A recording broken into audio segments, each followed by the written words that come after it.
श्रीमद् भागवत गीता अध्याय 8 भगवत प्राप्ति श्लोक संख्या 22।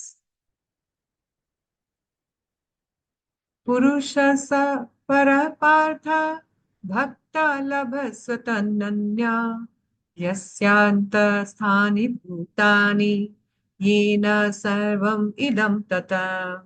भगवान जो सबसे महान है अनन्य भक्ति द्वारा ही प्राप्त किए जा सकते हैं।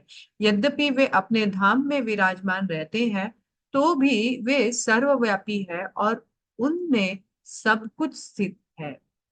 तो भगवान बोल रहे हैं यहाँ, हमारे पिछले श्लोक में भगवान ने इंट्रोड्यूस किया अपना भगवत धाम यानी वैकुंठ। तो हमारे मन में एक प्रश्न आ सकता है, इस वैकुंठ को हम कैसे प्राप्त कर सकते हैं।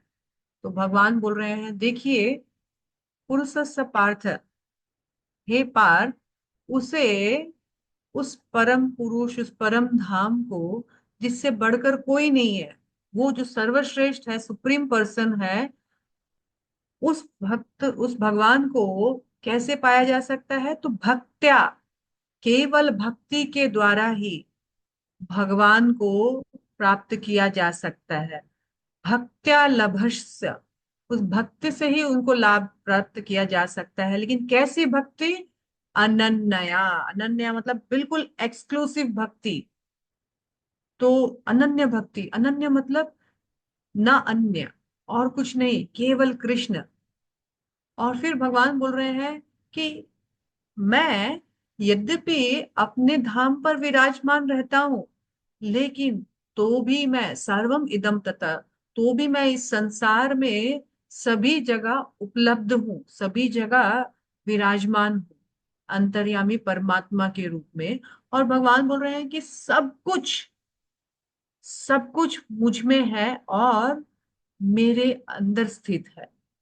तो यहाँ भगवान हमें इनडायरेक्टली बोल रहे हैं कि हे पार्थ, यद्यपि मैं अपने धाम में वास करता हूँ, लेकिन साथ साथ में मैं पूरे सृष्टि में, पूरे जगत में सभी स्थान पर व्याप्त करता हूँ। भगवान बोल रहे हैं कि भगवान क्या है, तो सर्वगत है, सभी जगह जा सकते हैं, आ सकते हैं, अपने धाम में भी रहते हैं और इस जगत में भी रहते हैं। और फिर भगवान बोल रहे हैं कि सभी कुछ भगवान में स्थित है। यही नहीं, सभी कुछ भगवान पर आश्रित है।